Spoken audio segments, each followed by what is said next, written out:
Shalom. I want to give all the glory and praises to Yahweh, Bahashem, Yahweh Shai, Bahashem, Rakah, Kwadash, double honors to the apostles, elders, great millstone, Shalom to the whole full elect, which are the remnant of the Israelites, Israelite foreigners that don't like us, but they are us, Shalom. All right, now I'm going to be in Isaiah chapter 44. Yeah, Isaiah chapter 44, I'm going to start at verse 1. I'm going to be in the KJV version, okay? 1611.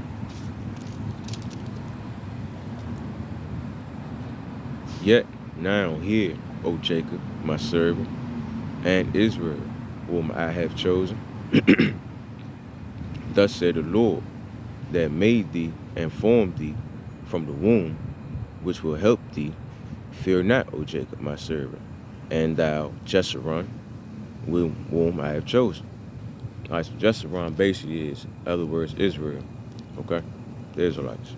But if you really pay attention, as you read throughout the Bible, he say Judah and Israel, Jacob and Israel. So you think, Jeshurun. What he say right here? O Jacob, my servant, and thou, Jeshurun. What? O Jacob, my servant, and Israel, whom I have chosen. Simple. All right, verse 3.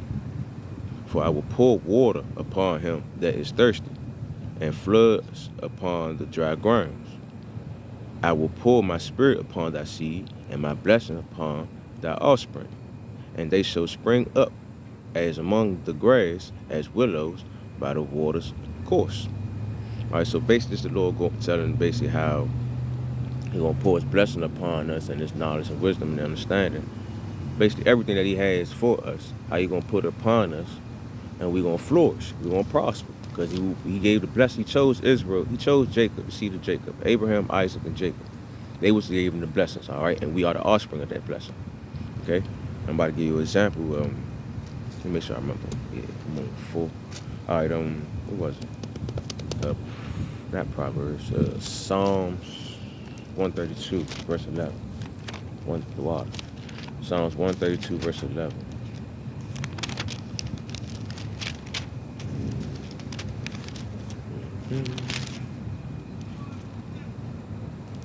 Yeah, all right. Psalms 132, verse 11.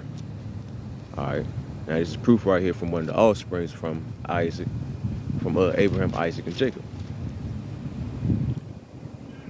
Psalms 102, verse 11. The Lord has sworn in truth unto David, He will not turn from it.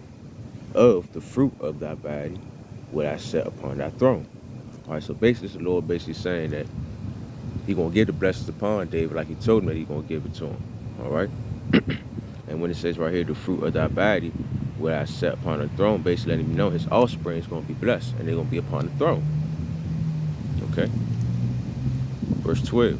If thy children will keep my covenant and my testimonies that I shall teach them, their children shall also sit upon thy throne forevermore. Right there. Verse 13. For the Lord hath chosen Zion, in other words, Israel. Okay? You got to keep in mind, He said He chosen Jacob, Abraham, Isaac, and Jacob, the Israelites. And what was our land? We was people before the land. We were named Zion back then, Jerusalem. Now we are called, we still are called Jerusalem, basically. You should understand what I'm saying through the spirit Salak. I'm saying too much for real. But basically, this is for the Israelites, all right, only. And what was that? Yeah, right, if we said, for the Lord has chosen Zion, and He had desired it for His habitation. Verse 14, this is my rest forever. Here will I dwell, for I have desired it. Didn't it right there said in Isaiah 44 that He had chosen Jacob and Israel, Jeshurun? Verse 15, I will abundantly bless her provision. I will satisfy her poor with bread. All right, and I'm going to her, basically saying Zion, because at the same time, the Lord looked into the Israelites as His woman. Verse 16. I will also clothe her priests with salvation, and her saints shall shout aloud for joy. There will I make the horn of David to bud. I have ordained a lamp for my anointed. This is a promise that he had made because he had chosen us. Verse 18, his enemies will I clothe with shame, but upon himself shall his crown flourish. That's why I said, that's this proof right here that for what he said back in right here in Isaiah, for what's going to be happening towards Jacob. This is proof right here in Psalms what happened, what's going on with David, how he had spiritual power, how he was a great king, and how he ruled a nation. That's proof right there what the Lord said what he going to give to Abraham, Isaac, and Jacob. And that's just one of the evidence, proof. Basic proof. All right, verse 5. Isaiah 44 and 5. One shall say, I am the Lord's, and another shall call himself by the name of Jacob, and another shall subscribe with his hand unto the Lord's, and surname himself by the name of Israel. Basically saying how we all gonna start calling, well basically we is doing it right now because ain't nothing new under the sun, but basically saying how we're gonna start considering our names to be Hebrew, how we're gonna start going after the name of our tribes, and so on and so on.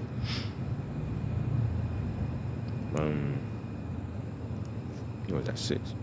Thus said the Lord, the King of Israel, and his Redeemer, the Lord of hosts, I am first, and I am the last, and beside me there is no power. And who as I shall call, and shall declare it, and set in order for me, since I appointed the ancient people, and the things that are coming and shall come, let them show unto them. So basically the Lord is like, I am the first and I'm the last. Basically, I am Alpha and I am the Omega. I am is he, and I am going to last forever. So who going to stand for him? Who going to show forth for him? Who going to man up and let it be known? Verse 8. Fear ye not, neither be afraid. Have I not told thee from that time, and have declared it? Ye are even my witnesses. Is there a power beside me? Yea, there is no power. I know not any. It's basically the Lord is like, they need to say, I told y'all this was going to happen. This is what I need y'all to do. Ain't nobody else out here better than me, is it? Think about it. No, it's not. So, listen to the promise that I told you I was going to give you, and show forth and do what I need you to do. That's why in Jeremiah chapter 1, I'm going to go ahead and get there, I'm going to close out over there. In Jeremiah chapter 1, basically how he told us, man up, gird up as a man, don't be scared. If you ass is scared, I'm going to fuck you up.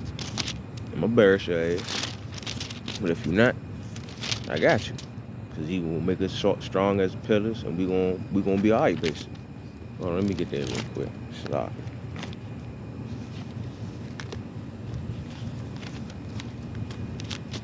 All right, Jeremiah chapter 1. Yep, start at 17. Jeremiah chapter 1, verse 17. Thou therefore gird up thy loins and arise, and speak unto them all that I command thee. And the Lord commanded his word to be spread forth to everybody. Let it be known who he is and what he about. Be not dismayed at their faces, lest I confound thee before them. Basically, don't be ashamed of what I told you to do in front of them, or I will embarrass your ass.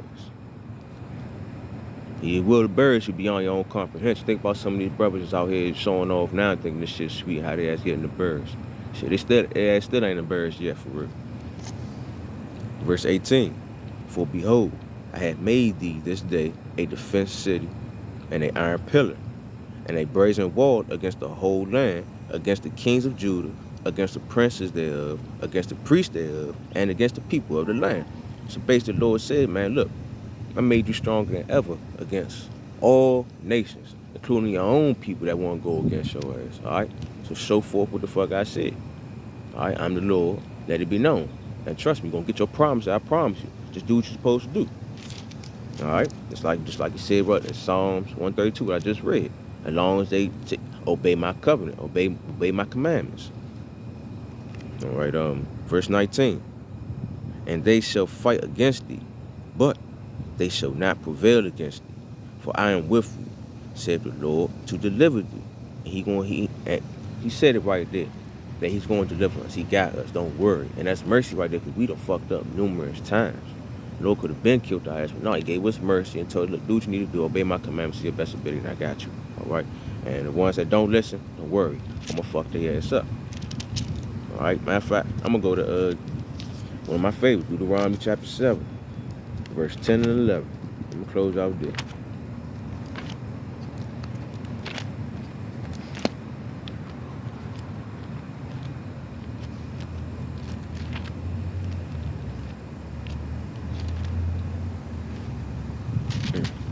Brain moves too fast. Locking.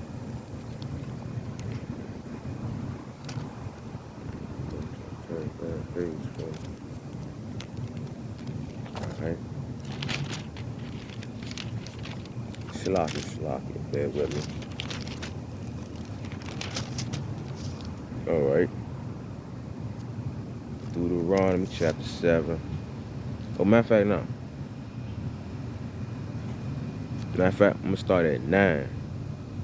Go down to 11 and close out. Okay, Deuteronomy chapter 7, verse 9. Now, therefore, that the Lord, thy power, he is power, and the faithful power, which keepeth covenant, and mercy with them that love him and keep his commandments to 1,000 generations. Like so the Lord said it right there.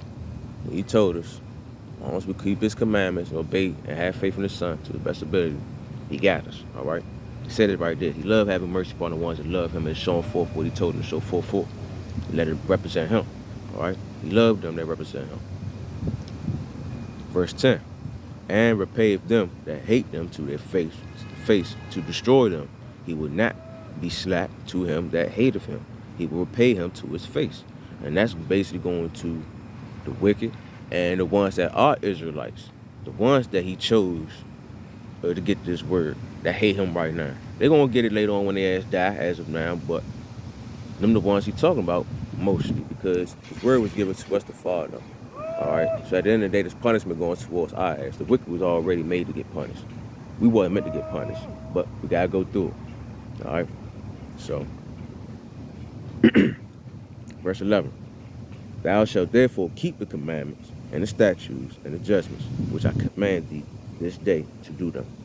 So at the end of the day, the Lord told us we need to show forth for him at the end of the day. It's not about us. This is about Yahweh, Bahasham, Yahweh Shah, all right? As long as you're showing forth for him, you're going to show forth for everything else you need to do. Don't worry about what others saying or what they thinking or whatever the case may be. Just know at the end of the day, you got to think about what the Lord is thinking about, all right? Just do what you're supposed to do.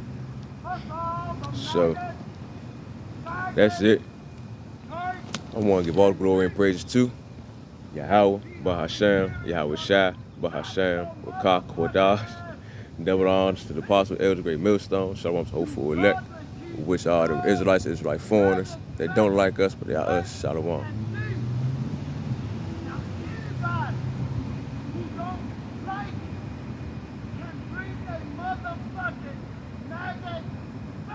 Hey, man. People out there, y'all tripping, man. I don't know if y'all can hear that, but Shalom, I'm about to go ahead and roll out.